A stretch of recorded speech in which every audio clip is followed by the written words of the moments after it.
Dear friends, I would like to share with you the amazing thoughts of a former British pilot and NATO officer about the current state of the Royal Army, as well as his opinion about the Russian army. According to him, the British Army is actually in ruins. About 1,000 people leave the armed forces every month.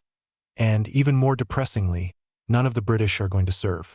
At the same time, the Britain noted that with such an army, it is pointless to try to oppose Vladimir Putin's army, which is battle-hardened, has incredible fortitude and a wealth of experience.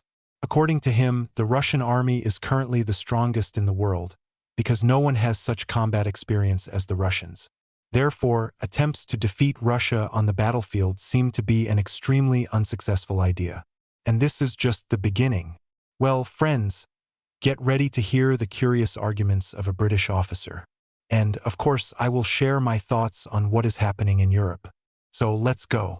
The West knows everything in advance in its own way and does not take anyone seriously.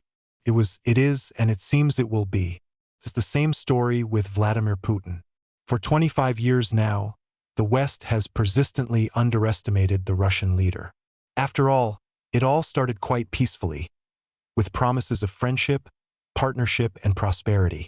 And then, as it turns out now, even from the memoirs of Angela Merkel, it all came down to neglect. We didn't think Russia would take the threats too literally, she wrote in her book, while spending evenings on tour in Germany. Yes, it's hard to believe that a country that has been called a regional power from year to year suddenly took serious offense at the disparaging tone. But the West has always known better. Why don't they continue to consider Russia's statements as a background noise, right? But this background noise somehow imperceptibly began to shake the world. Hypersonic missiles, strategic objects that literally evaporate, new developments that the head of the Kremlin promised. The world will see and be surprised. But who will listen to these horror stories?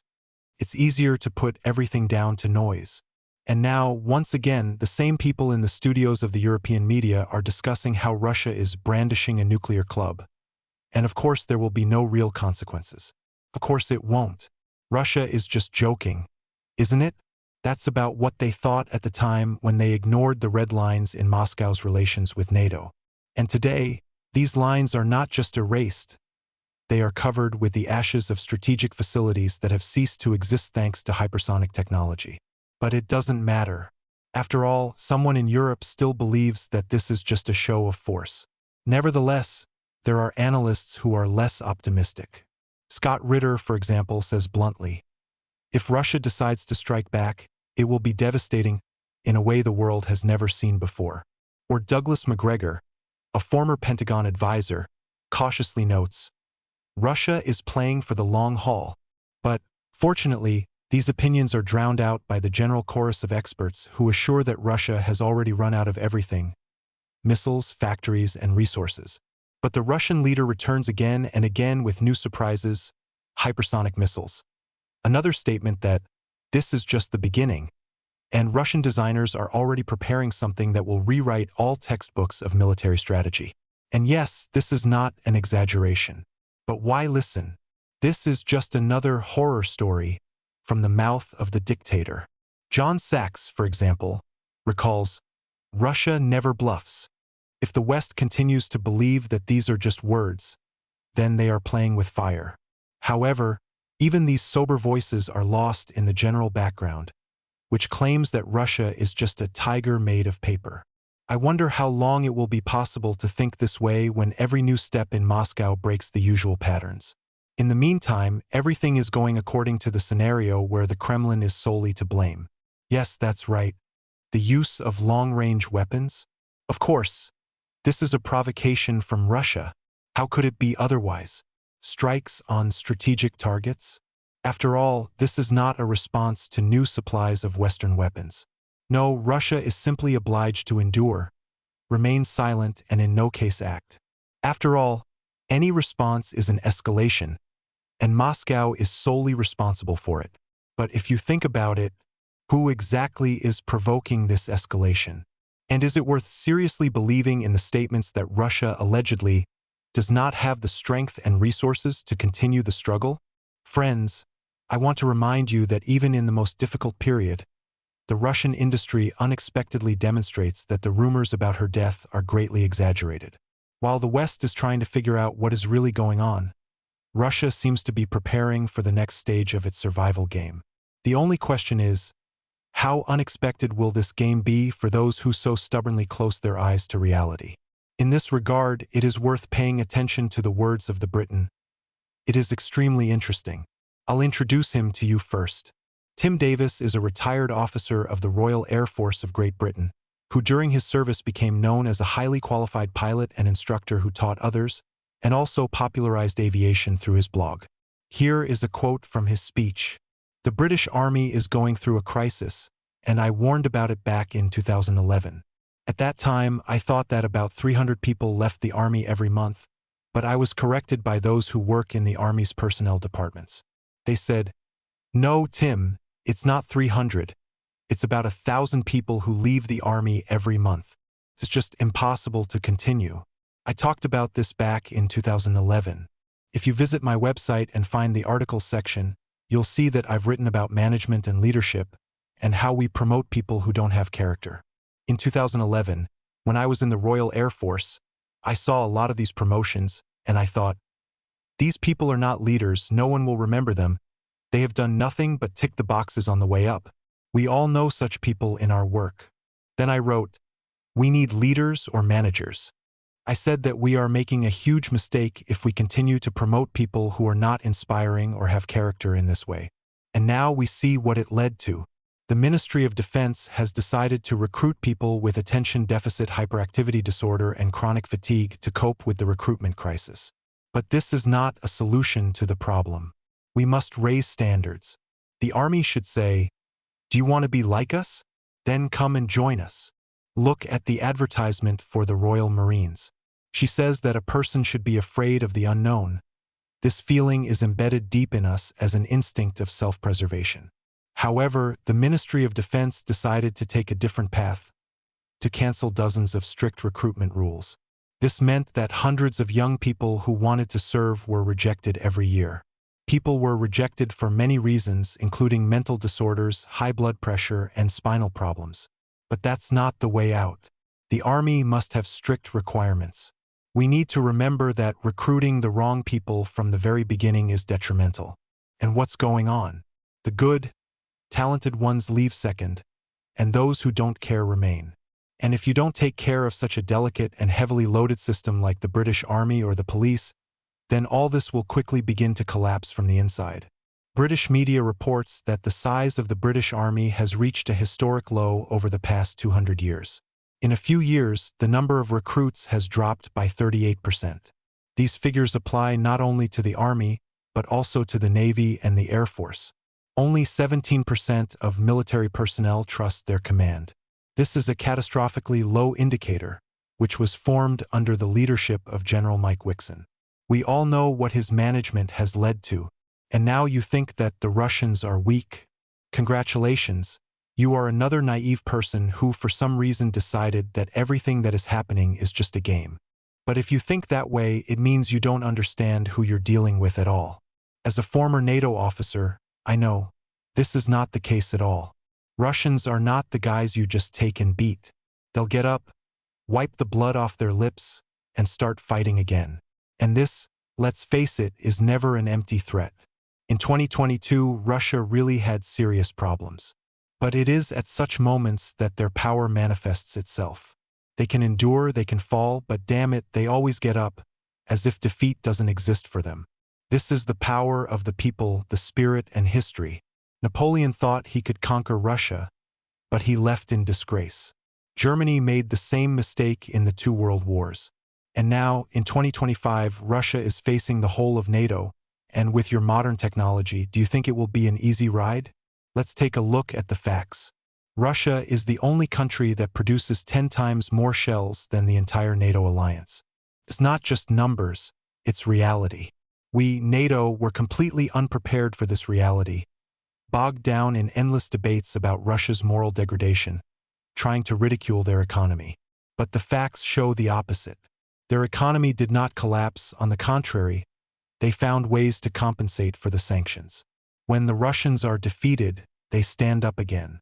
is not just a nation, it's a force that refuses to die. I've heard many people claim that Russia's moral decline will lead to its collapse, but look at their fighting spirit, their ability to adapt and find solutions. We seem to be used to relaxed workouts and coconut lattes in army canteens, and they know what it means to fight to the last. Now about the real things. I would prefer not to meet the gaze of a Russian soldier who is ready to sacrifice his life for the sake of his country. Because when you have 1 million battle-hardened men in your army who may not have the most modern toys, but they know how to fight to the end, and we have young people from advanced NATO countries fleeing the draft in droves, not finding meaning in what is happening, there are whole units in our armies where people don't even know the basics of discipline. We face a drop in morale, a constant desire for a reboot, and even absurd demands like coffee with coconut milk right in the army. Do you really think that with this approach it is possible to defeat the Russians? End of quote. Well, friends, how did you like the officer's performance? Personally, it was funny and insulting to me. I'll share my opinion later, but now I wanted to add a few more words. I remember when Europe was a brilliant arena where the fate of entire continents was decided. It was a club of elite powers, each proudly playing their own solo part. And now what? The European Union, trying to portray unity, has turned into a collective torn apart by internal ambitions. Political independence? No, you haven't. Today, Brussels looks more like a branch of external interests than an independent center of influence. Look at the face of the modern European Union, Ursula von der Leyen. Europe, which once set the tone for world politics, now plays the role of a statistician. French political scientist Jean-Christophe Bonne rightly notes that the European Union pretends to be a force, but this is just a decoration. In reality, Europe is no longer a subject of global processes, but an object. The main decisions are made in Washington, Beijing, and Moscow, and Brussels only nods obediently. And the situation inside the EU itself is no better. Germany, once the powerful engine of Europe, is now a symbol of the crisis. The Olaf Scholz coalition resembles an abandoned car. The engine is not running, the wheels are flat, and the driver has already given up. We won't even discuss Scholz's support rating. Even the weather forecast is trusted more. German political scientist Karl Georg Wellman bitterly states that Germany is no longer a leader, but a country that is just trying to stay afloat. France is also in crisis. Emmanuel Macron, with his endless reforms, has brought the country to a dead end. French analyst Philippe Deville quips that France has stopped looking for a solution and is only looking for the guilty. Great Britain also heroically left the EU in order to gain freedom, but this freedom turned out to be too expensive. The country has had several prime ministers in recent years, and none of them has decided what to do with the economy and society. British political commentator Peter Hughes aptly noted that Great Britain is a ship without a captain, where sailors are arguing about whether to fix a hole, and the ship is sinking. And yes, the most popular name in England and Wales is now Mohammed. Symbolism, as they say, speaks for itself. Meanwhile, the largest conflict since the Second World War is unfolding on the eastern borders of the EU.